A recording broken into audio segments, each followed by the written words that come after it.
নমস্কাৰ। এই মুহূৰ্তত আহি পৰিছে অসমবাসী ৰাইজৰ কাৰণে কেইবাটাও গুৰুত্বপূৰ্ণ খবৰ।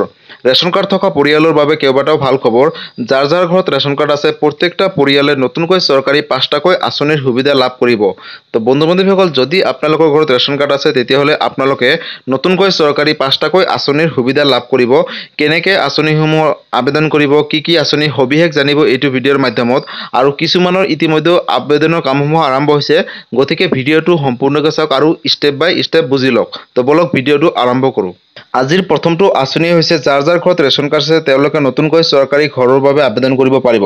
বন্ধু-বান্ধৱীসকল, PMAYG অৰ্থাৎ প্ৰধানমন্ত্ৰী আৱাস যোজনাৰ নতুনকৈ আপোনালোকে যদি আবেদন কৰিব বিচাৰিছে তেতিয়াহ'লে আপোনালোকৰ বাবে ভাল খবৰ। যিসকলে এতিয়ালৈকে ৰেচন কাৰ্ড থকা পৰিয়ালে চৰকাৰী ঘৰ পোৱা নাই তেওঁলোকৰ বাবে এটা ডাঙৰ খবৰ। কাৰণ ইতিমধ্যে চৰকাৰী ঘৰৰ বাবে কিছুমান জিলাত আবেদনৰ কামসমূহ চলি আছে। যদি আপোনালোকে চৰকাৰী ঘৰৰ বাবে আবেদন কৰিব বিচাৰিছে তেতিয়াহ'লে আপোনালোকৰ বাবে ভাল খবৰ। কাৰণ দেশত নতুনকৈ 3 কোটি চৰকাৰী ঘৰ নিৰ্মাণ কৰিব আৰু এই কথা কেন্দ্ৰীয় মন্ত্ৰী অৰ্থাৎ প্ৰধানমন্ত্ৰী নৰেন্দ্ৰ মোদী ডাঙৰীয়াই ইতিমধ্যে ঘোষণা কৰিছে। আৰু অসমতো চৰকাৰী ঘৰ বহুত লাখ লাখ পৰিয়ালে নতুনকৈ পাব আৰু চৰকাৰী ঘৰৰ লগত থাকিব কেইবাটাও সুবিধা। বন্ধু-বান্ধৱীসকল, পূৰ্বৰ দৰে চৰকাৰী ঘৰে নহয়, চৰকাৰী ঘৰৰ লগত থাকিব বিনামূলীয়াকৈ বিদ্যুৎ সংযোগ আৰু বিনামূলীয়াকৈ গেছ কানেকশ্যন। যদি আপোনালোকে নতুনকৈ চৰকাৰী ঘৰৰ বাবে আবেদন কৰে তেতিয়াহ'লে চৰকাৰী ঘৰৰ লগত দিব বিদ্যুৎ কানেকশ্যন আৰু বিনামূলীয়াকৈ গেছ চিলিণ্ডাৰ। তো বন্ধু-বান্ধৱীসকল, যদি আপোনালোকে এতিয়ালৈকে চৰকাৰী ঘৰ পোৱা নাই বা আবেদন কৰিম বুলি ভাবিছে তেতিয়াহ'লে আপোনালোকৰ বাবে এটা ভাল খবৰ। যদি আপোনালোকৰ ঘৰত ৰেচন কাৰ্ড আছে তেতিয়াহ'লে কিন্তু নতুনকৈ আপোনালোকে চৰকাৰী ঘৰৰ বাবে আবেদন কৰিব পাৰিব।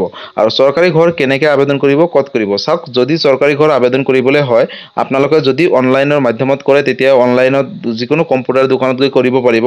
আৰু যদি অফলাইনত কৰে তেতিয়াহ'লে আপোনালোকৰ গাঁও পঞ্চায়তৰ যোগেদি নতুনকৈ চৰকাৰী ঘৰৰ বাবে আবেদন কৰিব পাৰিব। আৰু ইতিমধ্যে কিছুমান গাঁও পঞ্চায়তত চৰকাৰী ঘৰৰ বাবে আবেদনৰ কামসমূহ চলিছে, গতিকে আপোনালোকে গাঁও পঞ্চায়তত গৈ এবাৰ খবৰ কৰক।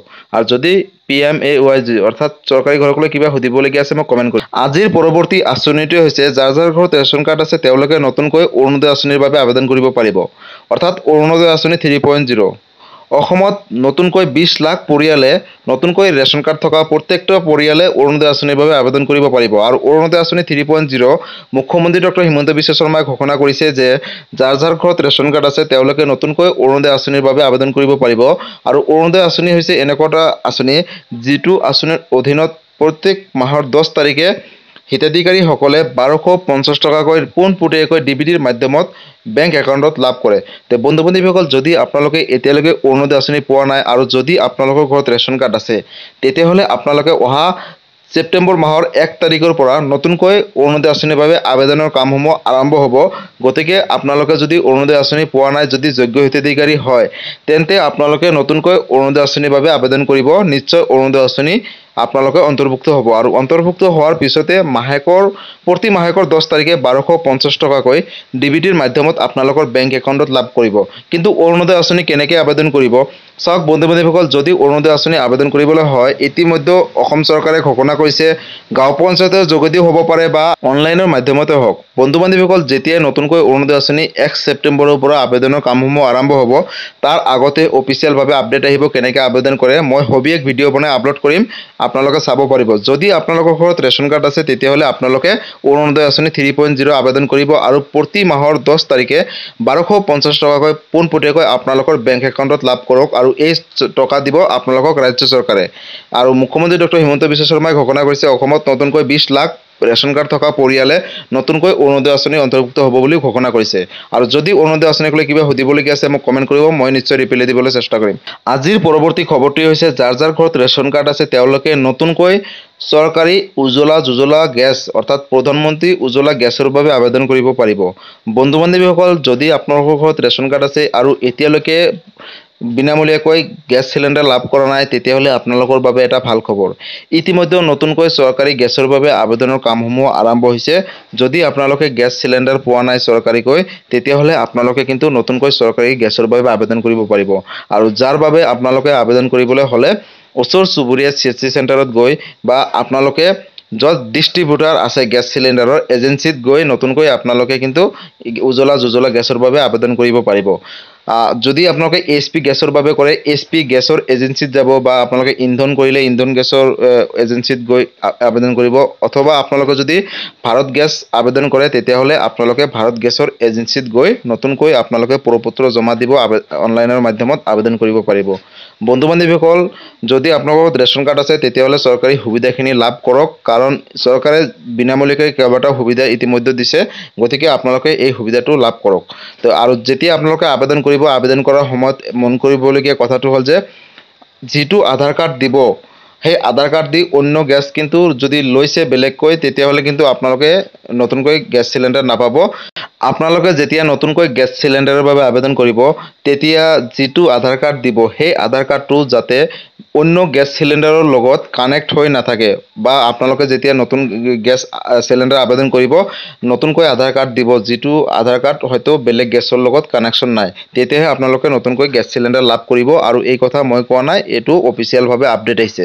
তো বন্ধু বান্ধৱীসকল গেছ চিলিণ্ডাৰক লৈ যদি কিবা সুধিবলগীয়া আছে মোক কমেণ্ট কৰিব মই নিশ্চয় ৰিপ্লাই দিবলৈ চেষ্টা কৰিম আৰু আজিৰ 4 নম্বৰ আঁচনিটো হৈছে যাৰ ঘৰত ৰেচন কাৰ্ড আছে তেওঁলোকে নতুনকৈ চৰকাৰী টয়লেটৰ বাবে আবেদন কৰিব পাৰিব বন্ধু বান্ধৱীসকল যিসকলে ৰেচন কাৰ্ড থকাৰ পিছতো চৰকাৰী টয়লেট পোৱা নাই বা চৰকাৰী লেট্ৰিন পোৱা নাই তেওঁলোকৰ বাবে এটা ডাঙৰ খবৰ চৰকাৰী লেট্ৰিনৰ বাবে ইতিমধ্যে আবেদনৰ কামসমূহ চলি আছে গতিকে বন্ধু বান্ধৱীসকল যদি আপোনালোকৰ ঘৰত ৰেচন কাৰ্ড আছে তেতিয়াহ'লে আপোনালোকে আজিয়ে চৰকাৰী টয়লেটৰ বাবে আবেদন কৰক আৰু আবেদন কৰিবলৈ হ'লে আপোনালোকে ওচৰ চুবুৰীয়া CHC চেণ্টাৰত গৈ বা আপোনালোকে মোবাইলৰ মাধ্যমতো কিন্তু চৰকাৰী টয়লেটৰ বাবে আবেদন কৰিব পাৰিব আৰু যেতিয়া আবেদন কৰিব তাৰ পিছত আপোনালোকৰ এখন ফৰ্ম দিব সেই ফৰ্মখন লৈ আপোনালোকে গাঁও পঞ্চায়তত জমা দিব আৰু জমা দিয়াৰ পিছত আপোনালোকৰ যেতিয়া এপ্ৰুভেল হৈ যাব তাৰ পিছত আপোনালোকৰ বেংক একাউণ্টত 18,000 টকা অৰ্থাৎ দুটা ইনষ্টলমেণ্টৰ যোগেদি 9,000 প্লাছ 9,000 দুটা ইনষ্টলমেণ্টৰ যোগেদি 18,000 টকা আপোনালোকৰ বেংক একাউণ্টত DBDৰ মাধ্যমত লাভ কৰিব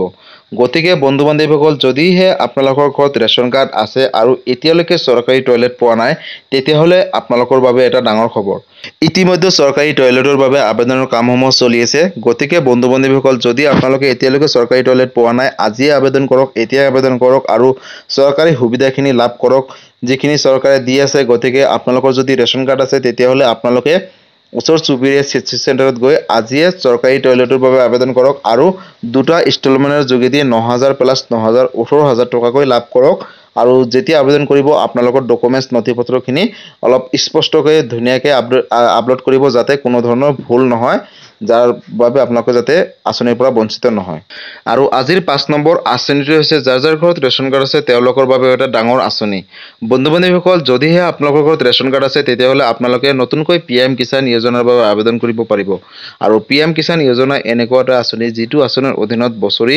6,000 টকা তিনিটা ইনষ্টলমেণ্টৰ যোগেদি পোনপটীয়াকৈ কৃষকসকলৰ বেংক একাউণ্টত ৰাজ্য চৰকাৰে আৰু কেন্দ্ৰীয় চৰকাৰে মিলি প্ৰেৰণ কৰিব তো বন্ধু বান্ধৱীসকল যদি আপোনালোকে এজন কৃষক হয় বা আপোনালোকৰ ঘৰত ৰেচন কাৰ্ড আছে আৰু এতিয়ালৈকে যদি আপোনালোকে PM কিষাণ যোজনাৰ বাবে আবেদন কৰা নাই আজি আবেদন কৰক আৰু ইতিমধ্যে আবেদনৰ কামসমূহ চলি আছে আপোনালোকে যিকোনো কম্পিউটাৰ দোকানত গৈ আবেদন কৰিব পাৰিব আৰু আবেদন কৰাৰ পিছত যিখিনি ফৰ্ম হ'ব সেই ফৰ্মখিনি মণ্ডলৰ পৰা সহি কৰি আপোনালোকে এগ্ৰিকালচাৰ অফিচত জমা দিব লাগিব আৰু তাৰ পিছত আপোনালোকে PM কিষাণ যোজনাৰ এজন হিতাধিকাৰী হ'ব আৰু PM কিষাণ যোজনাৰ হিতাধিকাৰী হ'বলৈ অকল ৰেচন কাৰ্ড থাকিলে নহ'ব আৰু যিখিনি যাৱতীয় নথিপত্ৰ লাগিব সেইখিনি ডকুমেণ্টছ আপোনালোকৰ থকাটো বাধ্যতামূলক বেংকৰ লগত আধাৰ কাৰ্ডটো লিংক থকাটো বাধ্যতামূলক তাৰ উপৰিঞ্চিও যিখিনি মাটিৰ জমাবন্দীটো আপডেট থাকিব লাগিব সেইখিনি আপোনালোকৰ যদি থাকে তেতিয়াহ'লে কিন্তু আপোনালোকে নতুনকৈ PM কিষাণ যোজনাৰ বাবে আবেদন কৰিব পাৰিব আৰু PM কিষাণ যোজনাৰ অধীনত আপোনালোকে বছৰি 6,000 টকা তিনিটা ইনষ্টলমেণ্টৰ যোগেদি পোনপটীয়াকৈ আপোনালোকৰ বেংক একাউণ্টত DBDৰ মাধ্যমত